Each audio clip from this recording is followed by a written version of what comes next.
Hi అండి. ఏంటిది అనుకుంటున్నారా? పిండి జల్లెడండి. మనం ఇంతకుముందు మన ట్రెడిషనల్ జల్లెడ ఇది చేత్తో జల్లించుకునేది ఉండేది కదా. ఇప్పుడు ఇది డిఫరెంట్ అనమాట. చాలా ఈజీగా జల్లించుకోవచ్చు. చూడండి, చేతికి అంటదు, కింద పడతదన్న కంగారు లేదు. ఇదిగో చూడండి, నేను పిండి జల్లించి చూపిస్తాను మీకు. మన మామూలు ఎప్పుడు జల్లించుకునే జల్లెడ ఇలా సైడ్ ఇచ్చేస్తే కింద ప్లేట్లో కాకుండా కింద పడుతుంది అని మనం న్యూస్ పేపర్ అవి వేసుకుని చేస్తాం కదా. అలా కాకుండా ఇప్పుడు కొత్త కొత్త టెక్నిక్స్ ఏమో వస్తున్నాయి. జల్లెడ పట్టుకుని ప్లేట్ ని మూవ్ చేయని అది ఇది టెక్నిక్స్ వస్తున్నాయి కదా. ఇలా డబ్బా అలా ఏమీ కాకుండా ఇది చూడండి, చాలా ఈజీ. పిండేసానా?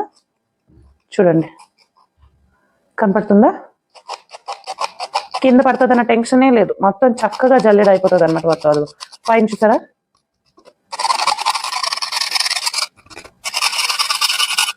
చూసారా, చాలా క్లియర్గా అయిపోయింది. ఇది ఏంటవుతుందంటే ఈ బ్లేడ్స్ ఏవైతే ఉన్నాయో అవి మూవ్ అవుతూ ఉంటాయి అన్నమాట.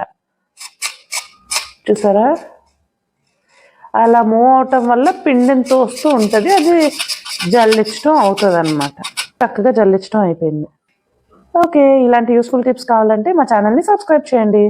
See you in the next one. Bye.